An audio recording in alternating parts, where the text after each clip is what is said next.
आज हम एक टॉपिक को डिस्कस करने वाले हैं जो CSI net point of view से बहुत ज़्यादा इम्पोर्टेंट है। उसका नाम है cell signalling and cell communication. एक सेल दूसरी सेल से कैसे कम्युनिकेट करती है, एक सेल दूसरी सेल को सिग्नल कैसे देती है, तो वही आज हम डिस्कस करेंगे। तो चलिए शुरू करते हैं। तो मान लो यहाँ पर एक कोई सेल है, यहाँ पर एक कोई सेल है, सेल ए सेल बी,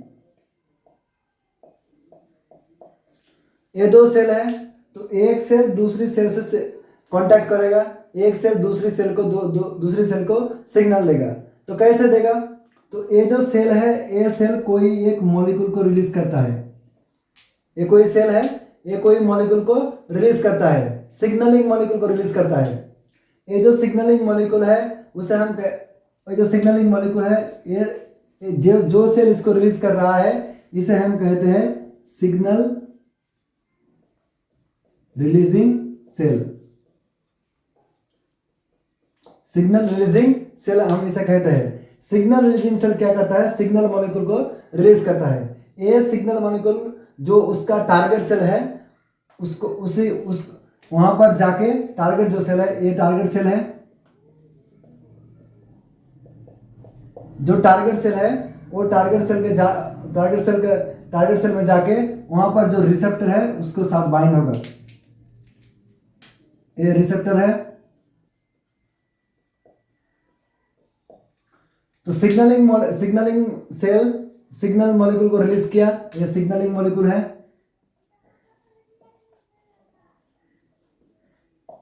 सिग्नल मॉलिक्यूल को signalling cell, signal releasing cell signal molecule को रिलीज किया। सिग्नल मॉलिक्यूल जाके टारगेट सेल में जाके उसका टारगेट सेल में जो उसका प्लाज्मा मेम्ब्रेन है, जो उसका सेल सरफेस है, सेल सरफेस में एक रिसेप्टर प्रेजेंट है, उस रिसेप्टर के साथ जाके वो सिग्नल मॉलिक्यूल बाइंड हो गया। जब बाइंड होता है रिसेप्टर, जब सिग्नल मॉलिक्यूल और रिसेप्टर का इंटरेक्शन होता है तो यहाँ पर इस सेल का एक्टिवेशन होता है, उस सेल को सिग्नल दिया जाता है। तो इस तरीके से एक सेल दूसरी सेल से कांटेक्ट करता है, सिग्नल मॉलिक्यूल को सिग्नल देता है।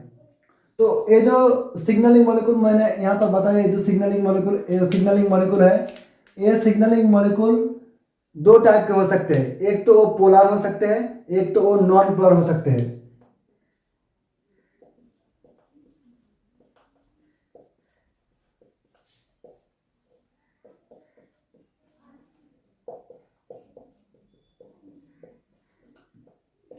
एक तो वो पोलर हो सकते हैं, एक तो वो नॉन पोलर हो सकते हैं। जो polar signalling molecule plasma membrane को क्रॉस करके नहीं जा सकता। ये जो प्लाज्मा मेम्ब्रेन है, तो यहाँ पर मान लो पोलर सिग्नलिंग मॉलिक्यूल है, तो polar signalling molecule plasma membrane को क्रॉस नहीं कर सकेगा। Polar signalling molecule plasma membrane को क्रॉस नहीं कर सकेगा, क्योंकि प्लाज्मा मेम्ब्रेन का अंदर का जो पोर्शन है वो फॉस्फोलिपिड से बना है, और फॉस्फोलिपिड का जो अंदर का पोर्शन है वो हाइड्रोफोबिक और नॉन पोलर नेचर का होता है। तो पोलर सिग्नलिंग मॉलिक्यूल को प्लाज्मा मेम्ब्रेन क्रॉस नहीं कर सकेगा। और जो नॉन पोलर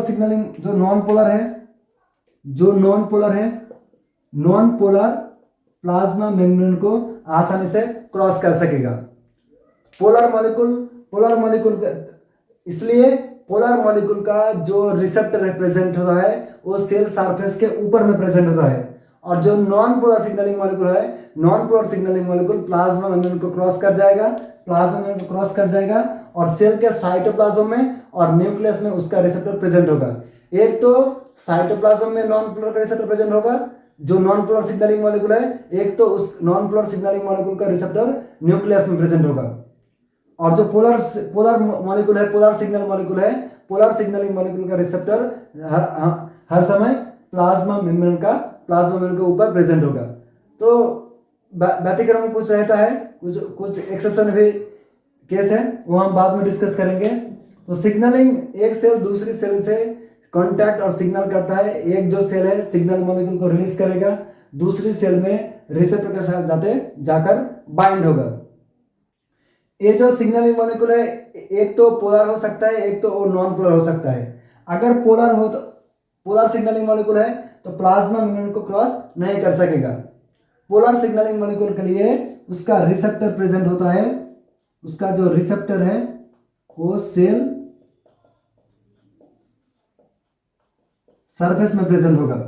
और जो नॉन पोलर सिग्नलिंग मॉलिक्यूल है, नॉन पोलर सिग्नलिंग मॉलिक्यूल का रिसेप्टर या तो साइटोप्लाज्म में प्रेजेंट होगा और न्यूक्लियस में प्रेजेंट होगा। नॉन पोलर के लिए उसका रिसेप्टर साइटोप्लाज्म में प्रेजेंट होगा और पोलर के लिए उसका रिसेप्टर सेल सरफेस के ऊपर प्रेजेंट होगा। तो ये था सेल कम्युनिकेशन का इंट्रोडक्शन। तो अब हम डिस्कस करेंगे जो सिग्नल है, सेल सिग्नल है। तो सिग्नल हम दो तरीके से और दो टाइप से डिवाइड कर सकते हैं। एक तो हम डायरेक्ट सिग्नल कहते हैं और एक को हम इनडायरेक्ट सिग्नल कहते हैं। जो डायरेक्ट सिग्नल होता है, डायरेक्ट सिग्नल को हम जॉक्स्टाक्राइन सिग्नल भी कहते हैं। डायरेक्ट सिग्नल को हम जॉक्स्टाक्राइन सिग्नल भी कहते हैं। जो जॉक्स्टाक्राइन सिग्नलिंग है, जॉक्स्टाक्राइन सिग्नलिंग के लिए cell to cell physical contact present होना बहुत जरूरी है। जॉक्स्टाक्राइन सिग्नल के लिए cell to cell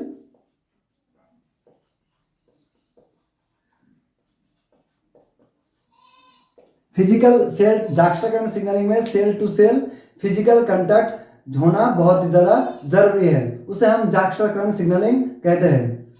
juxtacrine signalling में और डायरेक्ट सिग्नलिंग में क्या होता है, कोई यहाँ पर एक सेल है, यहाँ पर एक सेल है, सेल ए और सेल बी। जो सेल ए है, सेल ए एक लिगेंड मॉलिक्यूल को एक्सप्रेस करेगा। कोई एक लिगेंड है, लिगेंड हो सकता है, कोई एक हार्मोन हो सकता है, कोई एक प्रोटीन हो सकता है। वो जो सेल ए है, वो सेल ए उसका सरफेस के ऊपर एक मॉलिक्यूल को और लिगेंड को एक्सप्रेस किया सेल सरफेस के ऊपर।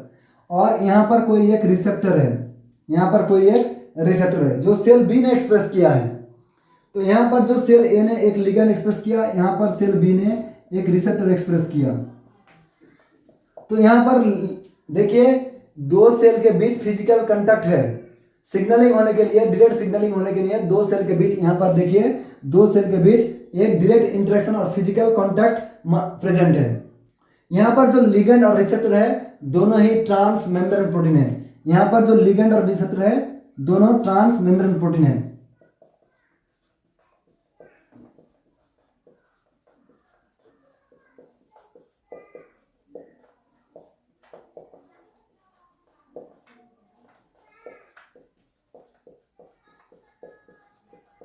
तो जॉक्स्टाक्राइन और डायरेक्ट सिग्नलिंग में क्या है कि कोई दो सेल के बीच फिजिकल कांटेक्ट होना जरूरी है। डायरेक्ट सिग्नलिंग में हम पढ़ेंगे, जब डायरेक्ट सिग्नलिंग को जॉक्स्टाक्राइन सिग्नलिंग कहते हैं। जॉक्स्टाक्राइन सिग्नलिंग में एक सेल के ऊपर कोई एक लिगेंड एक्सप्रेस होगा और दूसरी सेल के ऊपर कोई एक रिसेप्टर एक्सप्रेस होगा। लिगेंड और रिसेप्टर के बीच इंटरेक्शन होगा, सेल सिग्नलिंग स्टार्ट होगा। तो लिगेंड और रिसेप्टर यहाँ पर क्या है, दोनों ही ट्रांस मेम्ब्रेन प्रोटीन है।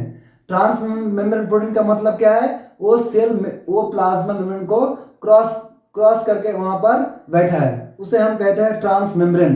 तो यहाँ पर लिगेंड और रिसेप्टर दोनों ही क्या है, ट्रांस मेम्ब्रेन प्रोटीन है। तो ये था डायरेक्ट सिग्नलिंग। जो इनडायरेक्ट सिग्नलिंग है, इनडायरेक्ट सिग्नलिंग को हम तीन टाइप से डिवाइड कर सकते हैं। एक तो है ऑटोक्राइन, दूसरी है पैराक्राइन और तीसरी है एंडोक्राइन। इनडायरेक्ट सिग्नलिंग को हम तीन टाइप से डिवाइड कर सकते हैं। एक तो है ऑटोक्राइन, दूसरी है पैराक्राइन और तीसरी है एंडोक्राइन। अब हम ऑटोक्राइन, पैराक्राइन और एंडोक्राइन को एक एक करके डिस्कस करेंगे। अब हम डिस्कस करेंगे ऑटोक्राइन सिग्नलिंग। ऑटोक्राइन सिग्नलिंग हम किसे कहेंगे, कोई एक सेल है यहाँ पर, तो ये जो सेल है, ये सेल कोई एक मॉलिक्यूल को रिलीज कर रहा है। कोई मॉलिक्यूल है, कोई हार्मोन है और कोई ग्रोथ फैक्टर है। मॉलिक्यूल हार्मोन हो सकता है, लिगेंड हो सकता है, कोई ग्रोथ फैक्टर हो सकता है, कोई भी हो सकता है। तो ये कोई सेल है, ये सेल क्या कर रहा है, यहाँ पर कोई एक मॉलिक्यूल को रिलीज कर रहा है। ये जो मॉलिक्यूल है, ये मॉलिक्यूल क्या करेगा, ये मॉलिक्यूल खुद के ही सेल में जो रिसेप्टर प्रेजेंट है उसी के साथ जाके बाइंड होगा। कोई एक सेल है, सेल, यहाँ पर कोई एक सेल है, सेल ने क्या किया, कोई उसके उसके बॉडी के अंदर से कोई एक मॉलिक्यूल को रिलीज किया। वो जो मॉलिक्यूल है वो मॉलिक्यूल क्या करेगा, दूसरी सेल में जाके नहीं, वो जो सेल उसको रिलीज किया उसी उसी का उसको उसी को सरफेस में, सरफेस के ऊपर जो रिसेप्टर प्रेजेंट है उसके साथ जाके बाइंड होगा, उसके साथ जाके बाइंड होगा। खुद कोई एक सेल है, वो सेल ने कोई मॉलिक्यूल रिलीज किया और वो मॉलिक्यूल उस सेल पर, उस जो रिसेप्टर प्रेजेंट है उसके साथ जाकर बाइंड होगा। और उस सेल के जब कोई एक मॉलिक्यूल रिसेप्टर जाकर बाइंड होगा तो उस सेल का प्रोलिफरेशन, एक्टिवेशन करने में मदद करेगा। तो ऑटोकरेंट सिग्नलिंग में ये cell release a signaling molecule and this signaling molecule bind to its own cell surface receptor and cause its activation and proliferation। तो एक सेल मॉलिक्यूल को रिलीज किया, वो मॉलिक्यूल उसी का जो रिसेप्टर है उसका सेल, उस सेल का सरफेस में जो रिसेप्टर है उसके साथ जाकर बाइंड हुआ और उस सेल का एक्टिवेशन में, प्रोलिफरेशन में हेल्प किया। अगर हम ऑटोकरेंट सिग्नलिंग का एग्जांपल लें, कैंसर सेल में ऑटोकरेंट सिग्नलिंग देखा जाता है। कैंसर सेल क्या करता है, कैंसर सेल कोई कैंसर सेल है अपने ही ग्रोथ फैक्टर को रिलीज करता है और वो ग्रोथ फैक्टर कैंसर सेल के ऊपर रिसेप्टर के साथ बाइंड होता है और कैंसर सेल को स्टिमुलेशन और प्रोलिफरेशन में डिवाइड करने में हेल्प करता है। और एक हम एग्जांपल देख सकते हैं टी सेल के बारे में। टी सेल एक सिग्नलिंग मॉलिक्यूल को रिलीज करता है, उसका नाम है IL-2, जिसको हम कहते हैं इंटरल्यूकिन 2। ये जो इंटरल्यूकिन 2 है, इंटरल्यूकिन 2 इस सेल में, इंटरल्यूकिन 2 टी सेल के ऊपर जो रिसेप्टर प्रेजेंट है TCR, जिसे हम कहते हैं TCR, टी सेल रिसेप्टर। तो टी सेल ने क्या किया, इंटरल्यूकिन 2 रिलीज किया, इंटरल्यूकिन 2 TCR जो उस सेल का सेल सरफेस में प्रेजेंट है उसके साथ जाकर बाइंड हुआ और टी सेल का एक्टिवेशन और प्रोलिफरेशन में मदद कर रहा है। तो कैंसर ऑटोकरेंट सिग्नलिंग कैंसर सेल में देखा जा सकता है, एक तो टी सेल में, और बहुत सारे एग्जांपल है। अब हम डिस्कस करेंगे पैराकरेंट सिग्नलिंग। पैराकरेंट सिग्नलिंग हम किसे कहेंगे? जो पैराकरेंट सिग्नलिंग है, पैराकरेंट सिग्नलिंग को हम फर्स्ट पॉइंट में क्या डिस्कस करेंगे, पैराकरेंट सिग्नलिंग को हम एडजेसेंट सिग्नलिंग, लोकल सिग्नलिंग और नेबरिंग सेल सिग्नलिंग भी कहते हैं। एक तो लोकल सिग्नलिंग, एक तो एडजेसेंट सिग्नलिंग और नेबरिंग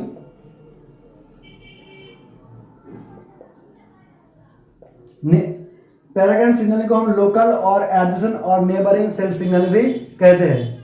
पैराकरेंट सिग्नल में होता क्या है, पैराकरेंट सिग्नल में कोई एक सेल है, दो सेल है, एक सेल ने सेल ए और सेल बी, ए सेल ने कोई एक मॉलिक्यूल को रिलीज किया, सिग्नलिंग मॉलिक्यूल को रिलीज किया और वो सिग्नलिंग मॉलिक्यूल सेल बी में जो रिसेप्टर प्रेजेंट है उसके साथ जाकर बाइंड हुआ। तो लोकल जो सिग्नल, लोकल जो सेल है, लोकल जो दोनों पास प्रेजेंट है उसके बीच पैराकरेंट सिग्नलिंग होता है। पैराकरेंट सिग्नलिंग में जो सिग्नलिंग मॉलिक्यूल रिलीज हुआ, ये जो सिग्नलिंग मॉलिक्यूल है,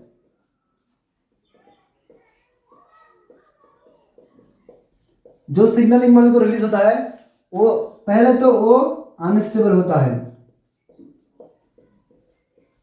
शॉर्ट टाइम के लिए जिंदा रहता है, अनस्टेबल होता है, शॉर्ट टाइम के लिए जिंदा रहता है, देन डिग्रेडेशन हो जाता है, डिग्रेडेशन। और एक चीज मैंने बताना भूल गया, वो लो कंसंट्रेशन में पाया जाता है। पैराकरेंट सिग्नलिंग में जो एक सेल सिग्नलिंग मॉलिक्यूल को रिलीज कर रहा है, ये सेल ए है, कोई एक सिग्नलिंग मॉलिक्यूल को रिलीज कर रहा है, तो वो जो सिग्नलिंग मॉलिक्यूल है, ये सिग्नलिंग मॉलिक्यूल अनस्टेबल होता है, ज्यादा देर जिंदा नहीं रह सकता, डिग्रेडेशन हो जाता है और बहुत ही लो कंसंट्रेशन में प्रोड्यूस होता है, बहुत ही लो कंसंट्रेशन में प्रोड्यूस होता है। तो इसे हम कहते हैं पैराकरेंट सिग्नलिंग। सिग्नलिंग मॉलिक्यूल अनस्टेबल होता है, शॉर्ट टाइम के लिए जिंदा रहता है और लो कंसंट्रेशन में प्रेजेंट होता है। अगर हम पैराकरेंट सिग्नलिंग का एग्जांपल लें तो हम जो प्रोस्टासाइक्लिन है, प्रोस्टाग्लैंडिन है,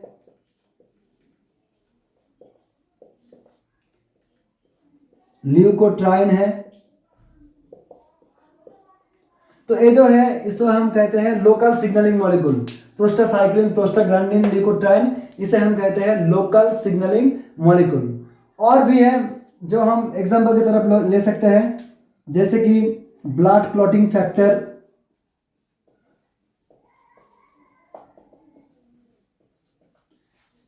ब्लड क्लॉटिंग फैक्टर को हम पैराकाइन सिग्नलिंग एग्जांपल के तौर पे ले सकते हैं। और है ईजीएफ, एफजीएफ,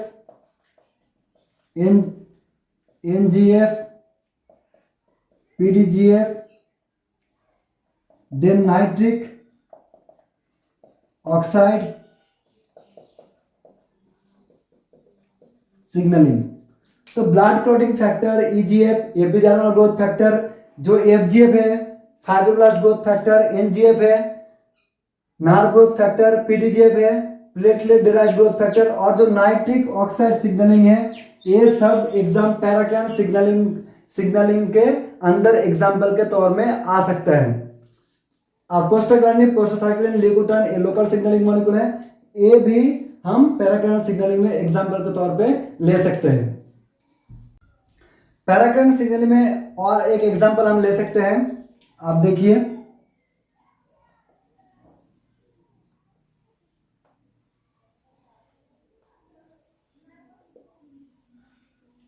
कोई एक प्री साइनेप्टिक न्यूरॉन प्रेजेंट है। जो साइनेप्टिक सिग्नल है वो पैराकाइन सिग्नलिंग के अंदर आता है। क्या है? Synaptic signalling.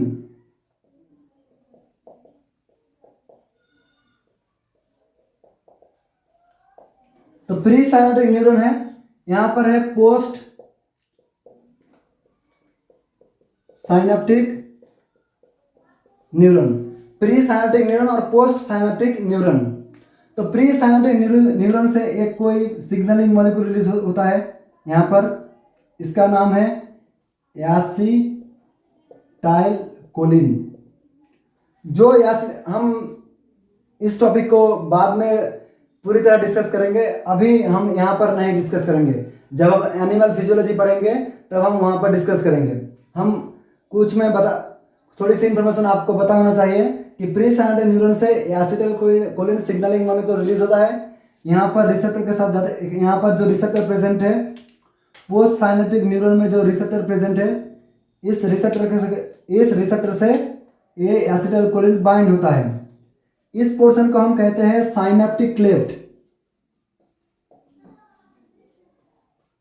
साइनेप्टिक क्लेफ्ट हम इस पोर्शन को कहते हैं। तो प्री साइनेप्टिक न्यूरॉन से कोई एसिटाइलकोलिन रिलीज हुआ, ये जो एसिटाइलकोलिन है, ये एसिटाइलकोलिन रिसेप्टर के पोस्ट साइनेप्टिक न्यूरॉन में जो रिसेप्टर प्रेजेंट है उसके साथ जाके बाइंड हुआ। यहाँ पर जो लिगैंड गेटेड प्रेजेंट है, सोडियम चैनल, लिगैंड गेटेड जो सोडियम चैनल है, जो लिगैंड जब एसिटाइलकोलिन रिसेप्टर के साथ जाकर बाइंड होता है, तब जो लिगैंड गेटेड सोडियम चैनल है वो ओपन हो जाता है। जब ligand gated sodium channel open हो जाता है, तब यहाँ पर नार्व सिग्नलिंग और यहाँ पर जो सिग्नलिंग प्रेजेंट, जो भी सिग्नलिंग है, जो भी नार्व का सिग्नलिंग है, वो देखा जाता है। तो साइनेप्टिक सिग्नलिंग भी पैराकाइन सिग्नलिंग में आता है, जिसमें एक कोई pre synaptic neuron signal molecule को रिलीज करता है और पोस्ट साइनेप्टिक न्यूरॉन उसको रिसीव करता है, और यहाँ पर जो लिगैंड गेटेड और वोल्टेज गेटेड जो चैनल प्रेजेंट है वो ओपन हो जाता है, वहाँ पर वो सिग्नलिंग होता है। तो पैराकाइन सिग्नल, यहाँ पर एक एंजाइम का नाम है, आप याद रखिए, जिसका नाम है एसिटाइलकोलिन एस्टरेज। जो ये एंजाइम है एसिटाइलकोलिन एस्टरेज, ये एंजाइम एसिटाइलकोलिन को ब्रेक करके एसीटेट प्लस कोलिन में कन्वर्ट करता है। ये आप याद रखिए कि जो एसिटाइलकोलिन एस्टरेज एंजाइम है, एसिटाइलकोलिन को ब्रेक करके एसीटेट और कोलिन में कन्वर्ट करता है। ये आप याद रखिए, इससे नेट में क्वेश्चन पूछा जा सकता है। तो साइनेप्टिक सिग्नलिंग पैराकाइन सिग्नलिंग में आता है। तो 3 मैंने एक तो सेरोटोनिन, आपने शायद नाम सुना होगा, दूसरी है हिस्टामिन, और तीसरी है सेरोटोनिन हिस्टामिन। जो हिस्टामिन है वो क्या करवाता है, वो वैसोडाइलेशन करवाता है, और जो सेरोटोनिन है वो करवाता है वैसो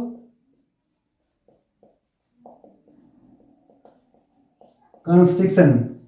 वैसोडाइलेशन और वैसो कंस्ट्रिक्शन क्या होता है, मान लो कोई यहाँ पर कोई एक वेसल, ब्लड वेसल है, तो अगर ये ब्लड वेसल यहाँ पर इस तरीके से हो जाए तो क्या हुआ, यहाँ पर ब्लड वेसल है,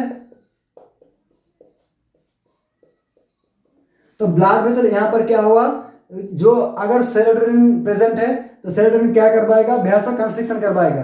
तो यहाँ पर देखिए आप, ब्लड वेसल था, ब्लड वेसल यहाँ पर कंस्ट्रिक्ट हो गया। कंस्ट्रिक्ट मीन्स यहाँ पर जितना ब्लड फ्लो हो रहा था, यहाँ पर जितना ब्लड फ्लो हो रहा था उतना ज्यादा ब्लड फ्लो अब यहाँ पर नहीं होगा। अगर ब्लड फ्लो कंस्ट्रिक्ट हो गया तो ब्लड प्रेशर बढ़ जाएगा। ये हम ह्यूमन फिजियोलॉजी में डिस्कस करेंगे। तो आप यहाँ पर ये याद रखिए, अगर ब्लड वेसल कंस्ट्रिक्ट हो गया, यहाँ पर कंस्ट्रिक्ट हो गया, अगर ब्लड वेसल कंस्ट्रिक्ट हो गया तो ब्लड फ्लो, जितना ज़्यादा ब्लड फ्लो यहाँ पर हो रहा था उतना ज़्यादा ब्लड फ्लो यहाँ पर नहीं होगा, तो ब्लड प्रेशर बढ़ जाएगा। और ये जो हिस्टामिन है ये वैसोडाइलेशन करवाता है, ये वैसोडाइलेशन करवाता है। यहाँ पर ब्लड वेसल है, यहाँ पर और ज़्यादा डायलेट हो गया, और ज़्यादा यहाँ पर डायलेट हो गया। डायलेट मीन्स ब्लड जो वेसल का जो डायमीटर है, डायमीटर बढ़ गया। तो यहाँ पर जो ब्लड फ्लो हो रहा था यहाँ पर ज़्यादा ब्लड फ्लो होगा, यहाँ पर ज़्यादा ब्लड फ्लो होगा। अगर ज़्यादा ब्लड फ्लो होगा तो ब्लड प्रेशर जो है वो कम हो जाएगा। तो वैसोडाइलेशन से ब्लड प्रेशर कम हो जाता है, ब्लड फ्लो बढ़ जाता है पर ब्लड प्रेशर कम हो जाता है। और वैसो कंस्ट्रिक्शन से ब्लड फ्लो कम हो जाता है पर ब्लड प्रेशर बढ़ जाता है। तो कौन, सेरोटोनिन क्या करवाता है और हिस्टामिन क्या करवाता है, अब याद रखिए। यहाँ पर एक और बात याद रखिए, नाइट्रिक ऑक्साइड वो भी वैसोडाइलेशन करवाता है, नाइट्रिक ऑक्साइड वो भी वैसोडाइलेशन करवाता है। अब हम डिस्कस करेंगे एंडोक्राइन सिग्नलिंग। जो एंडोक्राइन सिग्नलिंग है, एंडोक्राइन सिग्नलिंग को हम तो पहले कह सकते हैं लॉन्ग डिस्टेंस